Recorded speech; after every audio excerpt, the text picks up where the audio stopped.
3월 FOMC 회의 그리고 파월 의장의 입에 관심이 쏠린 하루였습니다. 자, 어느 때보다 파월의 발언들 그리고 점도표에 관심이 상당했는데 더 자세한 이야기들 서강대 이윤대 교수 모시고 나눠보겠습니다. 안녕하십니까? 예, 안녕하십니까? 자, 저희가 방송 전에 연준 출신의 경제학자 저희가 이런 얘기를 굉장히 많이 했었습니다. 오늘도 또 좋은 인사이트 부탁드리겠습니다. 자, 시장이 예상했던 대로 연준이 금리를 결국 동결했습니다. 어떻게 보셨습니까? 사실 트럼프가 들어오면서 불확실성이 커진 것과 예. 이렇게 경기가 좀 하방 압력이 좀 강해진 게 아니냐. 반면에 관세가 들어오니까 물가 상승 압력은 올라질 것인가에 대해서 이제 사람들이 관심이 굉장히 많았습니다. 근데 일단은 그 FOMC 그 어떤 정책에 대한 스테이트먼트 그 발표문이 나왔죠. 근데 발표문하고 그 다음에 이 3월에는 그 전망이 나오지 않습니까? 우리가 그렇죠. SEP라고 부르는 전망이 나오는데 발표문하고 SEP하고 모두 상당히 좀 매파적이었습니다. 그래서 사실 좀 걱정한 측면이 있는데 반면에 그 파웰 의장이 어떤 시장이 걱정하는 부분에 대해서 뭐 어떤 기자회견 과정에서 많이 안심을 시켜준 것 같습니다. 예를 들면 좀 더 자세히 말씀드리겠지만 점도표에서 뭐 이자율이 그 중간값은 안 바뀌었지만 사실 그 분포는 위로 올라갔거든요. 그렇죠. 그런 측면에서는 매파적으로 바뀐 거죠. 지금 또 화면을 통해서 나오고 있네요. 그러니까 지금 보시면 그 4.0 바로 밑에 3.75 밑으로 내려갈 것이라고 하는 부분이 예전에는 5개였었는데 그 2개로 줄었습니다. 그러니까 사실은 금리가 뭐 여전히 2번 정도 내릴 거라고 생각은 하지만 2번 내릴 가능성은 훨씬 낮아졌다고 봐야 되는 상황이었는데 그럼에도 불구하고 연준 의장이 이 불확실성이 있지만 이게 어느 정도 해소가 될 가능성이 있고 그때까지는 우리가 기다릴 수 있는 여건이다라는 말을 함과 동시에 물론 경기 하방 압력이 있지만 그리고 불황의 가능성이 높아진 것은 사실이지만 그럼에도 불구하고 불황의 가능성이 높지 않다는 식으로 좀 시장을 안정시키는 발언을 해서 뭐 상대적으로 뭐 예상보다 좀 두려워했던 부분에 대한 걱정은 많이 해소가 된 게 아닌가라는 생각을 합니다. 결국 성명문 자체는 뭐 생각보다 매파적이었지만 그래도 파월 회장이 좀 잘 달래준 이 하루가 아니었나 생각이 들고요. 맞습니다. 방금 전에 얘기해주신 셉, 이 경제 전망에 대해서 조금 더 이야기를 나눠보겠습니다. 지금 이 성장률 전망치가 1.7% 생각보다 굉장히 큰 폭으로 하향 조정됐거든요. 그렇다 보니까 이게 스태그플레이션을 우려하는 게 아닌가. 파월은 뭐 선을 긋긴 했지만 교수님께서는 어떻게 보십니까? 사실 최근에 스태그플레이션에 대한 걱정이 많이 올라가는 것이 사실입니다. 그리고 당연히 그 관세가 미국 경제에 영향을 미칠 거고 그 다음에 국제 무역이 좀 악화되면은 어쩔 수 없이 미국도 수출이 줄어들 수밖에 없는 상황이기 때문에 GDP가 줄어든과 동시에 반면에 이게 물가를 자극하게 되면은 우리가 얘기하는 그 스태그플레이션 물가는 올라가는데 경기는 내려가는 그런 걱정을 해야 되는 상황인데요. 근데 한 가지 안심스러운 부분은 실업률 부분은 사실상 4.4에서 12월에 4.3으로 내려왔다가 다시 4.4로 올라갔다는 측면에서는 그 올라간 폭이 그렇게 크지는 않습니다. 그러니까 그 물론 GDP 생산 측면에서는 관세 정책 같은 것으로 인해서 경기 하방 압력이 있지만 사실 실업률에 대한 것은 그렇게 크게 걱정할 우려가 있지는 않고 그런 측면에서 연준이 뭐 성급히 이자율을 내릴 거라고 보기는 어려운 상황이 된 거고요. 그리고 그것에 대한 어떤 이자율과 관련돼서 이제 연준이 이렇게 내릴 가능성이 좀 더 둔화된 측면은 사실 그 PC 인플레이션에 있습니다. 이게 2025년 기준으로 2.1에서 2.5로 올라왔다가 이번엔 2.7까지 올라갔습니다. 그리고 코어의 경우도 뭐 9월에 2.2, 12월에 2.5에서 이번에 2.8까지 올라갔기 때문에 단기적으로 2025년 말까지의 인플레이션은 좀 올라갔고 그런 측면에서 디스인플레이션이라는 인플레이션이 내려오는 과정의 속도가 예상보다 더디어지고 있다는 우려가 되는 건 맞는데요. 근데 연준 의장이 파월 의장이 강조했듯이 단기적으로는 이 인플레이션이 올라갔지만 이제 2027년까지 가게 되면은 장기 인플레이션 그리고 뭐 5년 뒤에 보는 인플레이션에 대한 변화는 없고 그것에 대한 기대 인플레이션도 어느 정도 안착되어 있기 그렇죠. 때문에 예. 그 일시적이라는 표현이 좀 다시 나왔습니다. 예전에 근데 뭐 예전에 일시적이었다 그랬을 때는 일시적이 아니었기 때문에 그때 대형 참사가 발생했었죠. 그래서 그 일시적이라는 표현이 좀 걱정스럽게 들린 그렇습니다. 측면도 있는데요. 어쨌든 간에 일시적이고 사실 뭐 관세 효과가 일시적이냐 아니냐라는 것은 좀 어려운 판단에 그렇죠. 어려움이 있겠지만 어쨌든 지금 보는 인플레이션은 일시적인 측면이 있다라고 얘기하는 측면에서 지금 당장 그 점도표에서 단기 그 예측은 좀 상향된 측면이 있지만 그게 심각하게 스태그플레이션이라고 불 만큼 갈 것이냐라는 측면에서는 먼저 경기 하강 속도가 그 압력이 그렇게까지 나쁘지는 않다. 특히 노동시장을 중심으로 봤을 때요.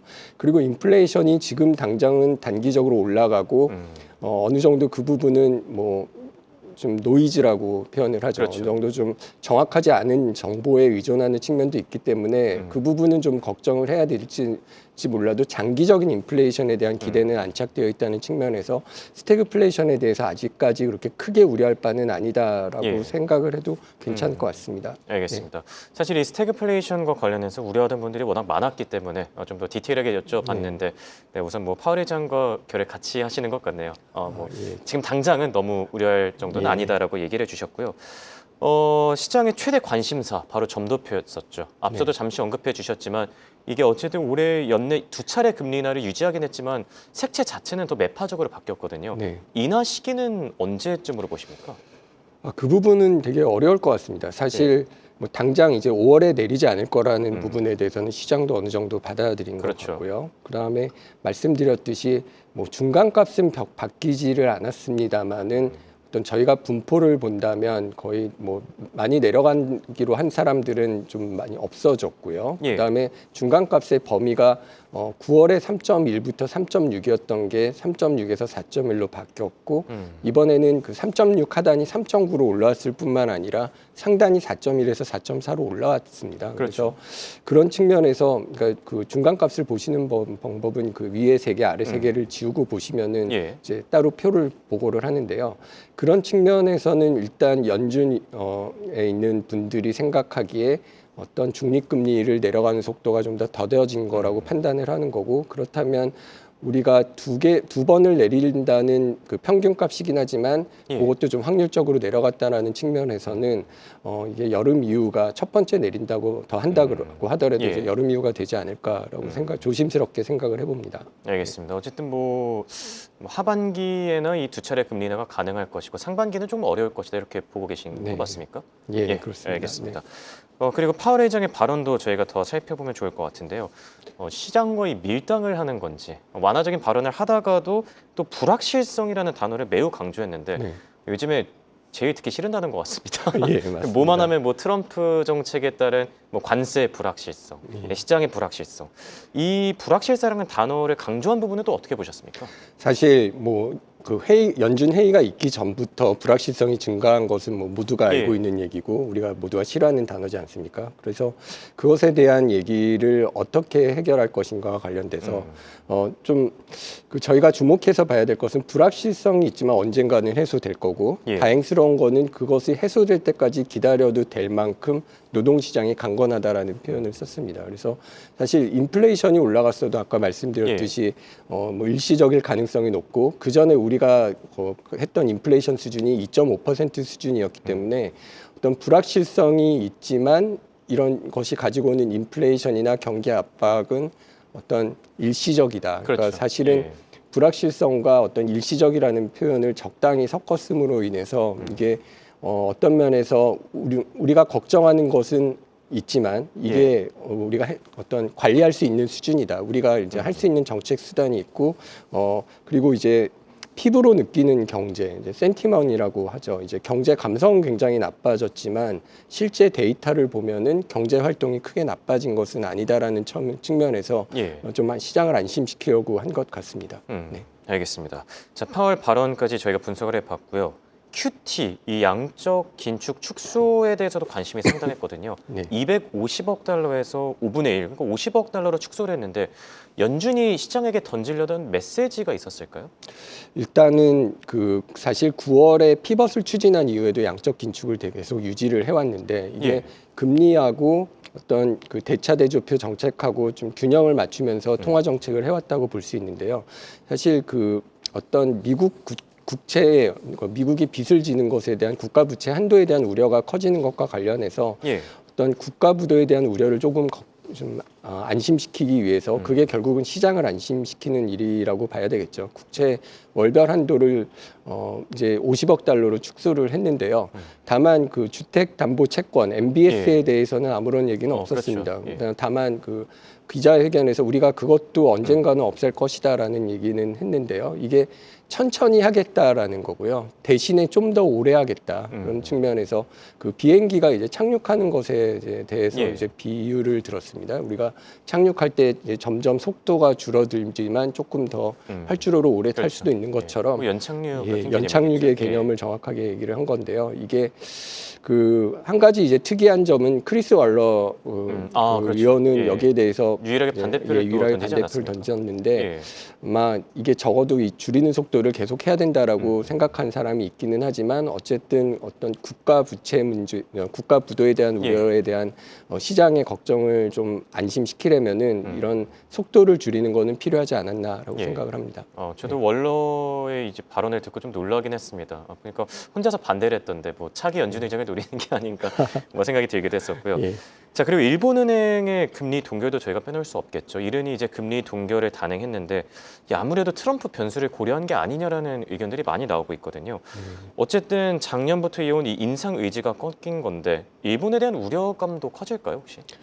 예, 사실 그 트럼프의 관세 정책으로 뭐 우려가 별로 없어진 나라는 사실상 없다고 봐야죠. 없죠. 미국도 예. 그렇고요. 중국은 당연히 그렇고 일본 같은 경우도 사실 그 글로벌 경제 이제 전 세계적으로 경제가 안 좋아지면은 뭐 그 수출에 영향을 받지 않기가 되게 어렵습니다. 근데 예. 특히 일본 같은 경우에 뭐 자동차 관세 확대가 일본 수출에 영향을 미칠 것이라는 것 때문에 뭐 어떤 그동안 금리를 인상하던 것을 일단 속도 조절을 하는 게 아니라는 생각을 할 수 있고요. 그러니까 예. 결과적으로 수출 주도 회복세가 악화가 되고 그다음에 관세가 기업이나 가게의 심리는 어떤 2차 효과가 부정적으로 작용을 한다면 이런 외부 리스크를 좀 컨트롤할 필요가 있고 이건 예. 연준이랑 비슷한 것 같습니다. 연준도 어떤 불확실성이 거칠 때까지 기다려야 된다는 말을 했는데 이게 뭐 통화 정책 기조를 뭐 계속 유지는 하지만 물가 상승 기조가 변화가 있지 않다는 측면에서 어느 정도 긴축 의지는 계속 가져가지만 관세의 영향이 명확해질 때까지는 좀 더 신중한 판단을 하고 이제 정책 실수를 하지 않겠다라는 메시지를 던졌다고 보면 될 것 같습니다. 알겠습니다. 자, 이렇게 오늘은 3월 FOMC 회의에 어떻게 보면 뭐 비하인드 스토리들에 대해서 저희가 자세하게 얘기를 나눠봤는데요. 끝으로 외환 시장까지 같이 짚어보고 가시죠. 자, 최근에 달러 인덱스가 103 중반까지 꽤나 큰 폭으로 떨어졌습니다. 얼마 전까지만 해도 뭐 107, 108에 육박했으니까요. 그런데 이렇게 달러와 약세에도 불구하고 원달러 환율 오늘 아까 장 마감 기준으로 보니까 1,460원 정도였던 것 같은데 네, 지금 그래프로 아마 준비가 되면 또 나올 것 같습니다. 자, 1,463원에서 또 마감을 했었네요. 이게 생각보다 힘을 잘 못 쓰고 있는데 향후 방향성은 어떻게 보십니까? 사실 그 미국의 경제 상황이나 아니면은 미국 경제가 어느 정도 악화될 것이라는 것으로 인해서 달러 예. 인덱스는 내려가고 있는데 이게 환율이라는 게 상대적인 거 아니겠습니까? 그렇죠. 그래서 우리나라 경제 같은 경우는 사실 12월에 그 계엄 이후에 그 다음에 있던 탄핵 사태 예. 그리고 어떤 국회에서의 정치적인 불확실성 같은 것으로 인해서 경제 성장 전망이 뭐 다른 나라에 비해서 좀 더 하향 조정이 그렇죠. 된 측면이 있고요. 그 과정에서 이제 외국인은 투자를 우리나라에서 이제 빼고 예. 반면에 국내 투자자들은 해외로 나가면서 어떤 예. 우리나라 특유의 원화가 약세가 지속될 요인이 사실 아직까지 남아 있는 게 가장 큰 이슈라고 생각을 합니다. 다만 이런 정치적 불확실성도 점차 해소가 될 거고 예. 그다음에 어떤 지금 트럼프와 관련된 변동성이나 불확실성이 해소가 되기 시작하면은 뭐 그 달러 대비 원화의 어떤 약세도 좀 더 괜찮아지고 점진적으로는 원달러 환율도 좀 더 나아지지 않을까라는 예측을 해볼 수 있지 않을까 합니다. 알겠습니다. 그러면은 뭐 대략적으로 올해 어느 정도까지 기대를 해보면 좋을까요? 디테일하게 얘기하기는 좀 어렵긴 하겠지만 뭐 지금 1,300원 후반대까지 뭐 잠시 내려올 수도 있지 않겠냐라는 예측도 있을 것 같은데요. 근데 뭐 지금 1,450원에서 1,400원대까지 내려오는 거는 어느 정도 가능하지 않을까. 어쨌든 뭐 1,450원 정도까지 예상을 해주시는 게 맞을까요? 1,350원까지가 거의 1,350원까지. 그게 가장 하단이라고 생각을 합니다. 그러니까 알겠습니다. 4,400원에서 아주 많이 내려가면은 1,350원 정도. 그러니까 올해라기보다는 뭐 내년 뭐 상반기 정도에는 그 정도도 가면은 좋지 않을까라고 생각을 하는 것 같습니다. 알겠습니다. 감사합니다. 자, 지금까지 도움 말씀을 서강대 이윤수 교수였습니다. 네, 고맙습니다. 예, 감사합니다. 계속해서 다양한 경제 이슈를 알고 싶다면 구독과 좋아요, 알림 설정 부탁드립니다. AI 캐스터 권미정이었습니다.